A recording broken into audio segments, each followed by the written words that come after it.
Darshan and ಗ್ಯಾಂಗಿಗೆ medical test ಮುಕ್ತಾಯವಾಗಿದೆ. ಅನ್ನಪೂರ್ಣೇಶ್ವರಿ ಠಾಣೆಯಲ್ಲಿ ಮೆಡಿಕಲ್ ಟೆಸ್ಟ್ ಮುಕ್ತಾಯವಾಗಿರುವಂಥದ್ದು. ವೈದ್ಯರನ್ನ ಠಾಣೆಗೆ ಕರೆಸಿಕೊಂಡು ಮೆಡಿಕಲ್ ಟೆಸ್ಟ್ ಅನ್ನ ಮಾಡಿ ಮುಗಿಸಿದ್ದಾರೆ ಪೊಲೀಸರು. ಕೋರ್ಟ್ ಮುಂದೆ ಹಾಜರುಪಡಿಸುವ ಬೆನ್ನಲ್ಲೇ ಮೆಡಿಕಲ್ ಟೆಸ್ಟ್ ಅನ್ನ ಕಂಪ್ಲೀಟ್ ಮಾಡಲಾಗಿದೆ. ಇದು ಫಾರ್ಮಾಲಿಟೀಸ್.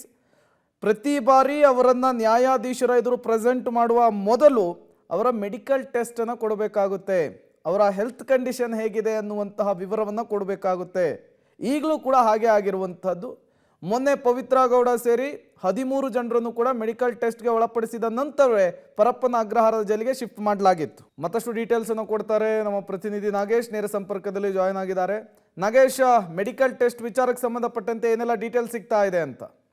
ಪ್ರೇಮ್, ಈಗಾಗಲೇ ಕೊಲೆ ಕೇಸಲ್ಲಿ ಬಂಧನವಾಗಿರುವಂಥ ನಟ ದರ್ಶನ್ ಅವರ 12 ದಿನದ ಪೊಲೀಸ್ ಕಸ್ಟಡಿ ಇಂದು 5 ಗಂಟೆಗೆ ಅಂತ್ಯವಾಗುತ್ತೆ. ಹಾಗಾಗಿ ಪೊಲೀಸರು ಕೋರ್ಟ್ ಮುಂದೆ ಹಾಜರುಪಡಿಸಬೇಕು. ಹಾಗಾಗಿ ಅವರು ಕೋರ್ಟ್ ಮುಂದೆ ಹಾಜರುಪಡಿಸುವ ಮುಂಚೆ ಮೆಡಿಕಲ್ ಟೆಸ್ಟನ್ನು ಮಾಡಿಸಿ ಅವರ ಹೆಲ್ತ್ ಕಂಡೀಷನ್ ಹೇಗಿದೆ ಅನ್ನುವಂಥದ್ರ ಬಗ್ಗೆ ಸಂಪೂರ್ಣವಾದ ಮಾಹಿತಿಯನ್ನು ಪಡೆದುಕೊಳ್ಬೇಕಾ ಅನಿವಾರ್ಯ ಇರುತ್ತೆ. ಹಾಗಾಗಿ ಇವತ್ತು ಮಲ್ಲತ್ತಳ್ಳಿ ಸರ್ಕಾರಿ ಆಸ್ಪತ್ರೆಯ ವೈದ್ಯರನ್ನು ಅನ್ನಪೂರ್ಣೇಶ್ವರಿ ನಗರ ಪೊಲೀಸ್ ಠಾಣೆಗೆ ಕರೆದುಕೊಂಡು ಇಲ್ಲೇ ಠಾಣೆಯಲ್ಲಿ ಅವರು 4 ಜನ ಅಂದರೆ ಧನ್ರಾಜ್, ದರ್ಶನ್ ಮತ್ತು ವಿನಾಯಕ್ ಸೇರಿದಂತೆ ಒಟ್ಟು 4 ಜನ ಆರೋಪಿಗಳ ಮೆಡಿಕಲ್ ಟೆಸ್ಟನ್ನು ಮಾಡಿಸಿರುವಂಥದ್ದು. ಮೆಡಿಕಲ್ ಟೆಸ್ಟ್ ಮುಗಿಸಿರೋದ್ರಿಂದ ಇಲ್ಲಿಂದ ನೇರವಾಗಿ ಕೋರ್ಟ್ಗೆ ಹಾಜರುಪಡಿಸಿ ಕೋರ್ಟ್ನಿಂದ ಅಲ್ಲಿ ಕಸ್ಟಡಿಗೆ ಪಡೆಯುವ ಅಗತ್ಯ ಇದ್ದರೆ ಕಸ್ಟಡಿಗೆ ಕೇಳ್ತಾರೆ. ಇಲ್ಲದೆ ಹೋದರೆ ದರ್ಶನ್ ಸೇರಿದಂತೆ 4 ಜನ ಆರೋಪಿಗಳನ್ನು ಕೂಡ ಇವತ್ತು ಪರಪ್ಪನ ಅಗ್ರಹಾರ ಜೈಲಿಗೆ ಕಳಿಸುವ ಸಾಧ್ಯತೆ ಹೆಚ್ಚಿನದಾಗಿ ಕಾಣ್ತಾ ಇರುವಂಥದ್ದು. ಪ್ರೇಮ್, ಥ್ಯಾಂಕ್ ಯು ನಾಗೇಶ್ ತಮ್ಮೆಲ್ಲ ಮಾಹಿತಿಗಾಗಿ.